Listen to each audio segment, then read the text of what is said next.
găsit, doamnelor și domnilor, vă spunem din frumoasa sală a Universității Naționale de Educație Fizică și Sport de la București, sală pregătită pentru aniversarea centenarului, de când această instituție de învățământ funcționează și nu oricum la cele mai înalte standarde. Am doi oaspeți la stânga și la dreapta mea, oaspeți de seamă, pentru a vorbi despre un succes în domeniu, despre un proiect care a pornit în urmă cu 4 ani, pornea în iunie 2019, un proiect care înseamnă 4.450.000 de euro, un proiect realizat prin fonduri norvegiene, al cărui coordonator este profesorul universitar dr. Iulian Gabriel Ghițescu. Bun găsit, domnule profesor, felicitări! Un proiect minunat care încununează cei 46 de ani de dăscălie. O activitate și o experiență care cu siguranță au contat mult în acest proiect. La stânga mea este doamna profesor Felicia Stroie, consilier al secretarului de stat din cadrul Ministerului Educației, responsabil cu probleme de învățământ preuniversitar. Bună ziua și bine v-am găsit! Mulțumim că ați răspuns invitației noastre, pentru că aveți aici o misiune dificilă de a vorbi despre vulnerabilitățile sistemului educațional de astăzi și despre aceste soluții care, iată, se prefigurează, să vedem în ce măsură acest proiect intitulat Integrare sustenabilă, socială și educațională prin activități sportive poate fi una dintre soluții. Bună ziua și mulțumesc pentru invitație și am fost onorată să particip la această întâlnire cu dumneavoastră și cu cei care practic au fost inițiatorii și cei care au făcut posibil acest proiect destul de curajos, să spune eu, pe o durată de 4 ani de zile și cu o sumă consistentă și considerabilă financiar.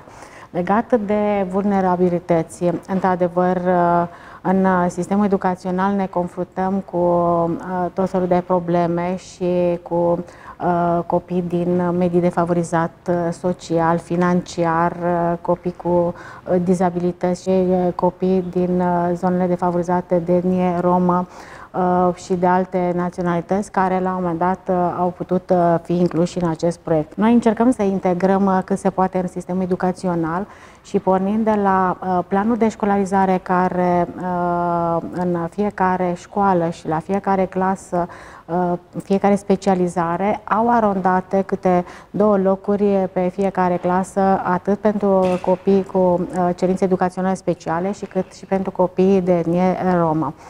Asta înseamnă că sunt integrați în învățământul de masă toți copiii și cu dizabilități, astfel încât să nu se creeze, să facă o discriminare. Asta este un pas care este realizat de către Ministerul Educației. De asemenea, s-a constatat, să spunem, o scădere a participării la școală a elevilor și atunci a venit cu programul Masă Caldă, care este un program național și acest program chiar anul acesta, anul școlar 2022-2023, a crescut și numărul de școli și numărul de elevi care să participe în cadrul acestui program. Pentru că asta vizăm, de fapt, reducerea abandonului școlar, atrăgând de la sine o mai bună incluziune pe piața muncii. Pe piața forței de muncă, exact, și datorită faptului că sunt copii proveniți din familii defavorizate și nu pot să-i susțină la școală, adică ei nu pot, inclusiv transportul elevilor, microbuzele școlare care au fost puse la dispoziția unităților școlare de a ajunge copiii la școală, încercând să-i aducem, să nu mai meargă kilometri pe jos, să ajungă la școală prin nămeți, pe drumuri noroase, pe ploaie și atunci ei nu mai ajungeau la școală și pierdeau din materie. Nu mai spunem și partea aceasta de pandemie, care într-adevăr în online nu toți au putut participa datorită sistemului și conectarea la online. Au fost probleme exact, tehnice, financiare și iarăși Ministerul Educației a venit cu programe și asigurându-le acele tablete, calculatoare, astfel încât să poată să participe. Și iată că un proiect ca cel pe care l-ați coordonat dumneavoastră, domnule profesor, a încercat să aducă sub aceeași umbrelă copii din toate aceste categorii defavorizate prin sport. Un model educațional integrativ care apasă pe această pedală a sportului. Da, aveți dreptate. Pentru noi, dascălii de la Universitatea Națională de Educație Fizică și Sport din București, a fost o provocare. Am dorit să demonstrăm că domeniul nostru are resurse nebănuite de integrare a copilor și poate contribui, prin mijloacele specifice domeniului nostru, la o mai bună integrare a copiilor cu vulnerabilități în sistemul de învățământ, poate contribui la îmbunătățirea participării școlare și, de ce nu, poate contribui și la îmbunătățirea rezultatelor școlare. Spuneați de proiectul nostru. Este un proiect mare. Într-adevăr, a fost pe 4 ani de zile, dar lucrăm la acest proiect de aproape 9 ani. Pentru că 2015-2016 am mai avut un proiect asemănător, dar la o scară restrânsă. Numai municipiul București. Un proiect pilot, cumva. Da. Care anticipa marele proiect.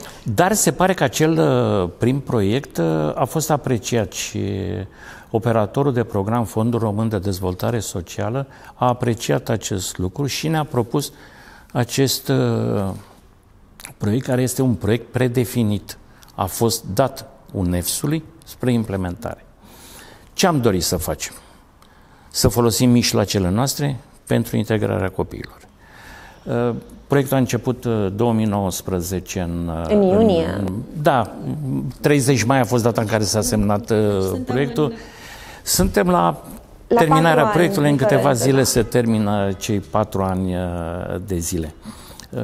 Am avut nenumărate situații cu care ne-am confruntat pe parcursul implementării. Pandemia care a venit la începutul 2020, care a dat totul peste cap, dar v-a silit să vă reinventați, să fiți mai creativi, să dați reconfigurarea traseului și ca în sport. Nu te lași. Te duci corect, mai departe. Mergem mai departe. Am mers mai departe și noi. Dar am început proiectul. Am avut sprijinul Ministerului Învățământului și mulțumim pe această cale pentru sprijinul pe care le-ați dat prin contribuția pe care ne-au adus-o inspectoratele școlare județene. Fără ele, fără inspectorii de educație fizică cu care noi am lucrat din țară, ar fi fost greu să reușim această implementare. Am ales județele. Am hotărât împreună cu operatorul de program să folosim județe din fiecare regiune de dezvoltare. Toate cele 8 regiuni. Exact, din toate cele 8 regiuni de dezvoltare și atunci am ales pe regiune, am ales Vasluiu, Vrancea, Giurgiu, mergem mai departe Mehedin, Scara, Severin, în interior, în centrul țării avem Mureșul și partea de nord-vest Bistrița, Năsăud și București. Din aceste județe am ales școli. 58. Cum am ales, apropo de vulnerabilități? Nu, au fost 16 școli cu activități permanente în care 3 ani de zile am acționat săptămână de săptămână, și o să vă spun prin ce mijloace, dar am avut și alte activități itinerante.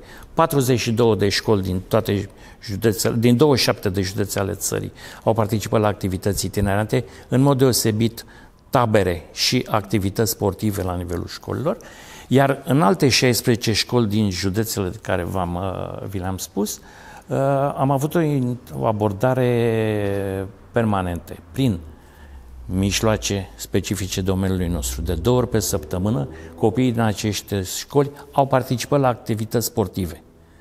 Care este cea mai bună modalitate de integrare? Noi am zis că jocul. Și atunci am folosit mijloacele ludice din domeniul nostru pentru a atrage pe copii. Să nu pară că muncesc.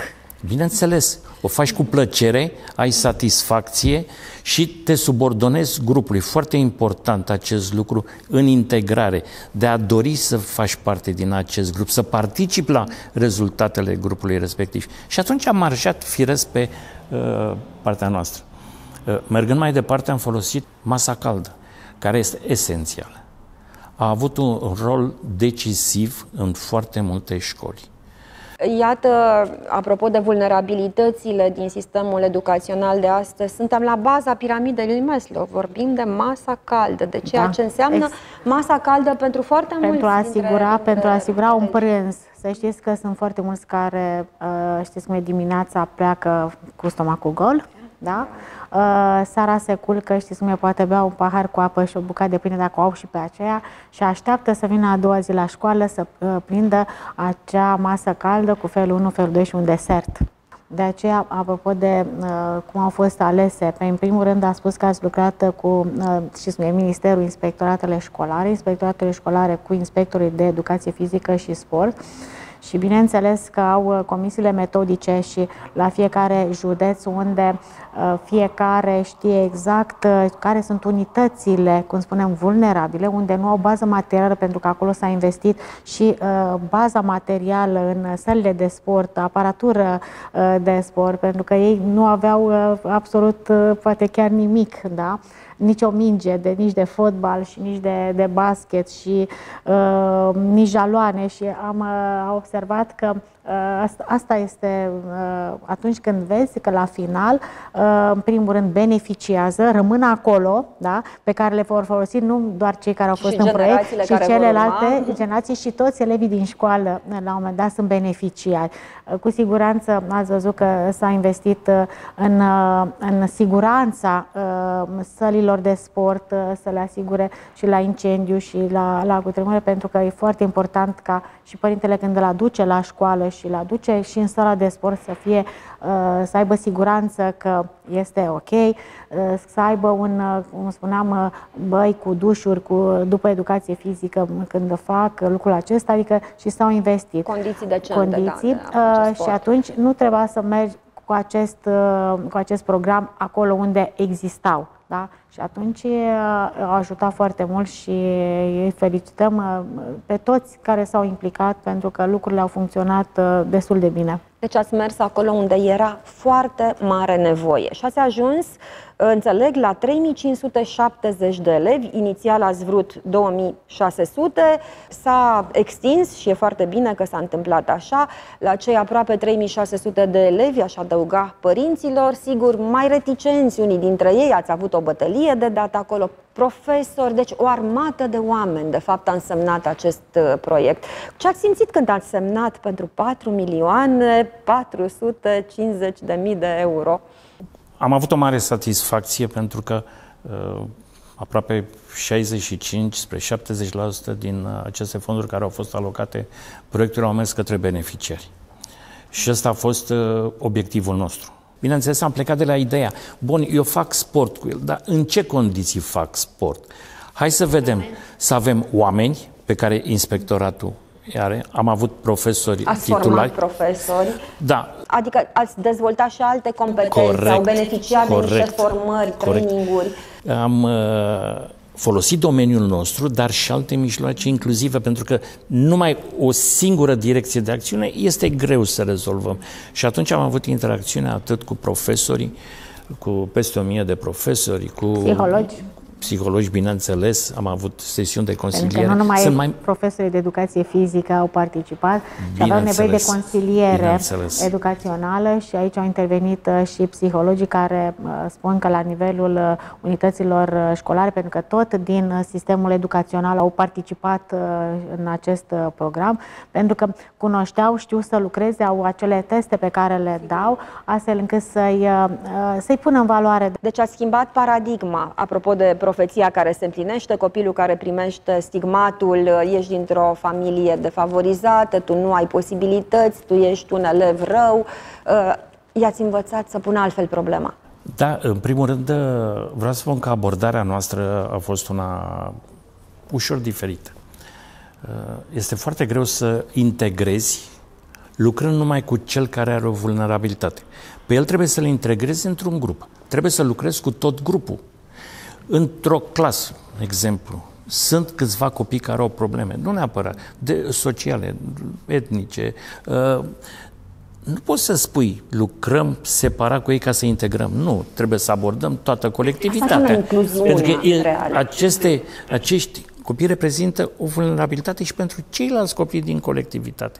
Și atunci am luat grupul și am lucrat în grup, în așa fel încât masa caldă o aveau fiecare copil din școală, din ciclu gimnazial, din școlile pe care le-am avut noi în proiect, au beneficiat de acele activități sportive, de materiale. Toți copiii au beneficiat de tabere.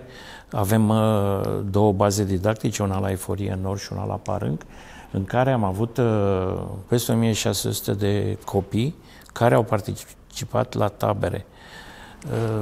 Mulți dintre ei nu ieșiseră din comunitatea lor, nu văzuseră marea. Prima dată să vadă marea, știți cum este, și să li se ofere, rămâne pe viață acest proiect, știți cum e impregnat în memoria lor. Din păcate așa s-a întâmplat. Foarte mulți dintre ei prima dată au fost într-o tabără. Prima dată au ieșit din comunitatea lor și au fost la mare. Am avut exemple, copii din Valea Seacă, din Bacău, copii din Bărbulești, Ialomița, care prima dată au plecat. Poate de aceea reticența ale părinților, mai temători, mai neîncrezători. Cine sunteți? Ce vreți? Mai puțin școala. Exact. Cine sunteți? Ce vreți? Unde merg copiii noștri? Pentru că în anumite comunități e foarte dificil să iei copilul, să-l duci într-un loc.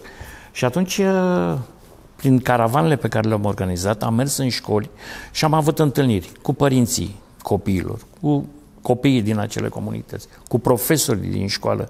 Am prezentat în mare proiectul, am avut sesiuni de consiliere, am avut ne-am jucat cu ei.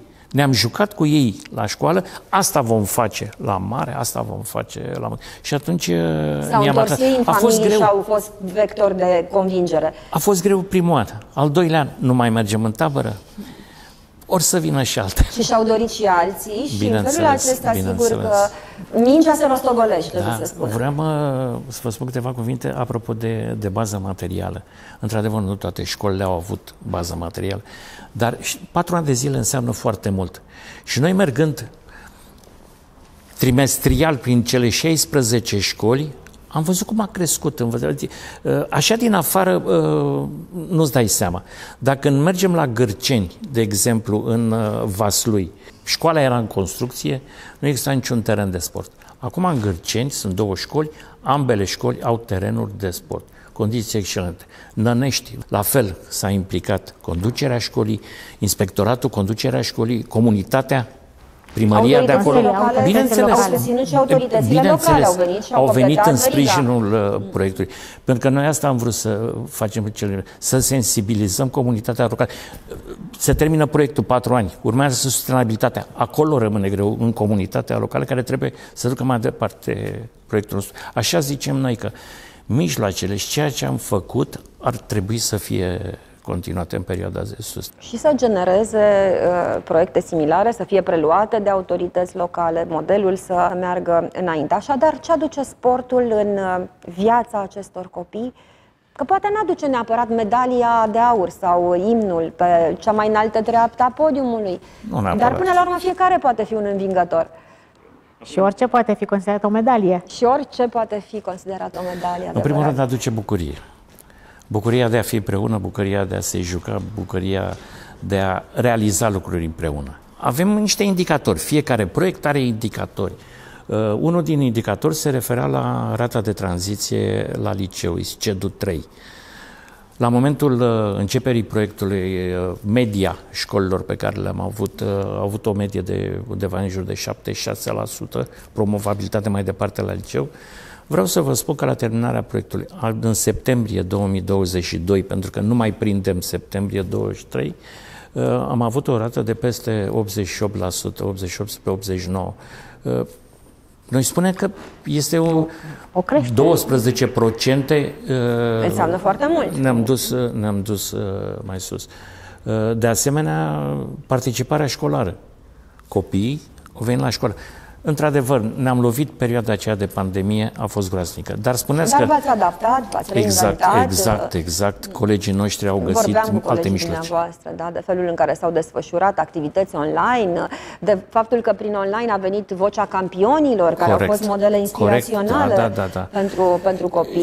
Și un lucru important pe care aș vrea să... Operatorul de program ne-a susținut și ne-a sprijinit. Vreau să vă spun că toată perioada copiii au primit masă caldă. La ora 12 venea mașina cu pachetele, copiii veneau la școală, își luau pachetul și plecau acasă. A fost foarte important și a fost un lucru bun.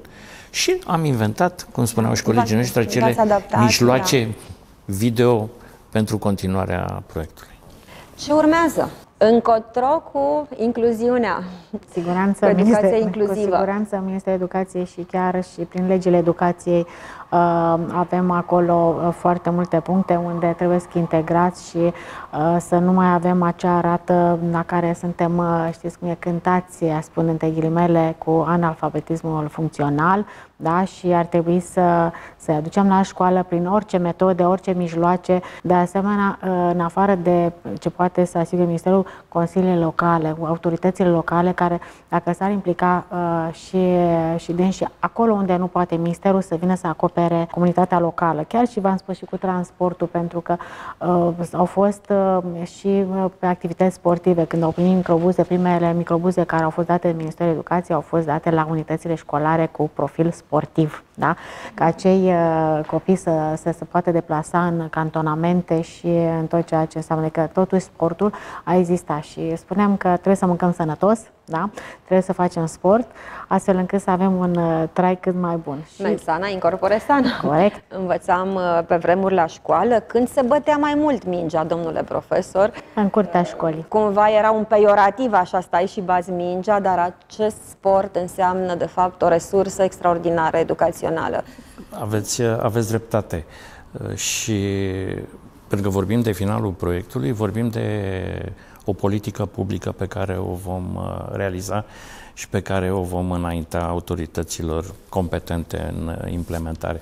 Și împreună cu Ministerul Învățământului, împreună cu comunitățile cu care am acționat în această perioadă, vom spune ceea ce am întâlnit și ceea ce am realizat.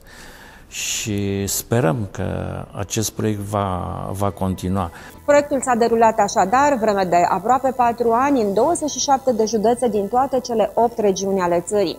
Mergem acum într-unul dintre aceste locuri.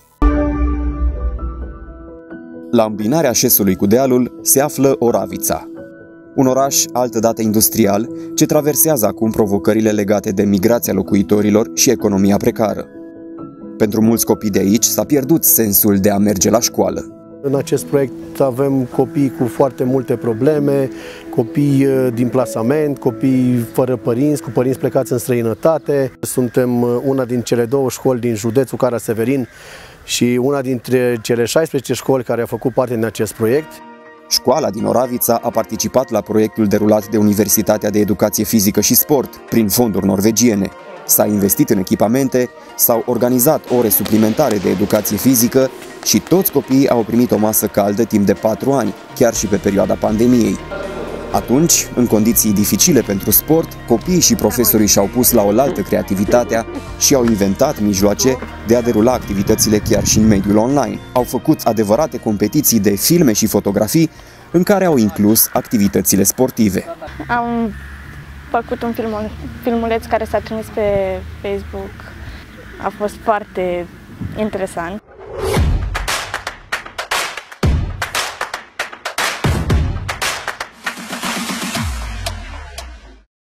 Elevii de la școala din Oravița se pregătesc acum de prima lor tabără. Entuziaști și emoționați, fac planuri, echipe și își imaginează cum va fi experiența pe care nu au mai trăit-o până acum. O să mergem în tabăra Părâng, în august. Cred că o să fie foarte interesant. Nu am fost niciodată la munte, o să fie prima oară pentru mine. Păi, în primul rând, am să mă pregătesc cu mare grijă pentru a merge pe munți. Sunt 21 de copii care merg însoțiți de mine în Părâng. Așteptări, multe drumeții, activități, jocuri sportive, multe ștafete și circuite de forță. Taberele care se organizează au rolul de a întări interacțiunea dintre copii, profesori și părinți. De altfel, întregul proiect s-a folosit de sport pentru a crește relaționarea și a integra pe cei mai vulnerabili. Prin activitățile care s-au derulat, copiii s-au împrietenit foarte mult, s-au cunoscut mai bine. Exact, pentru integrare. Integrare socială, comunică cu alți copii, să leagă prietenii noi. Pentru a face mai mulți prieteni, să jucăm în echipă toți. Colegii care facem sport împreună, ne amuzăm, ne alergăm, sportul ne și ajută să avem o calitate destul de bună. Copiii din Oravița au înțeles că viața poate să le ofere mai multe dacă au un scop și luptă pentru el. Au primit pe rețelele sociale mesaje de motivare de la sportivii României și astfel au început să aspire la un viitor construit în jurul sportului. Am văzut mulți copii cum devin mari fotbaliști și m-a inspirat chestia asta, că îmi doresc și eu să joc la o echipă mare și să fac un viitor din asta. Am avut o pasiune de când sunt mică de fotbal și până la urmă am reușit să devin ce doream.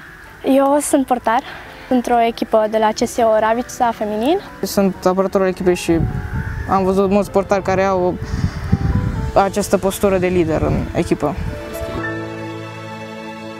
Așadar, achiziții materiale, formarea unor competențe, unor abilități la copii. Părinții au învățat să vadă unii dintre ei altfel lucrurile în complexitatea lor, să valorizeze poate mai mult educația, chiar dacă a pornit uneori dinspre copii și începându-se de la joc. Dar cred că cea mai importantă achiziție ar fi schimbarea durabilă de mentalitate, că asta vizăm. Ca societate. Corect. În proiectul nostru, o componentă importantă a fost relația cu părinții copiilor. Am avut nevoie de dânsii pentru a discuta și pentru a găsi împreună soluții de integrare.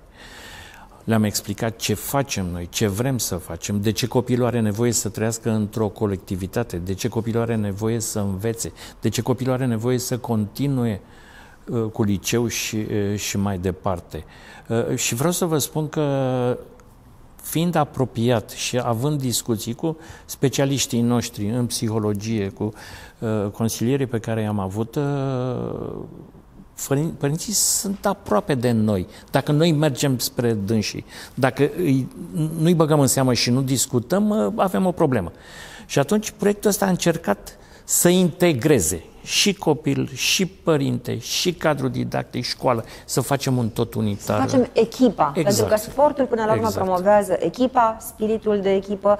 Acest moment este foarte frumos pentru că vorbim, iată, de 3570 de copii care au beneficiat direct de acest program, de părinților, de familiile lor, de atâția profesori și de faptul că mingea se rostogolește. Da?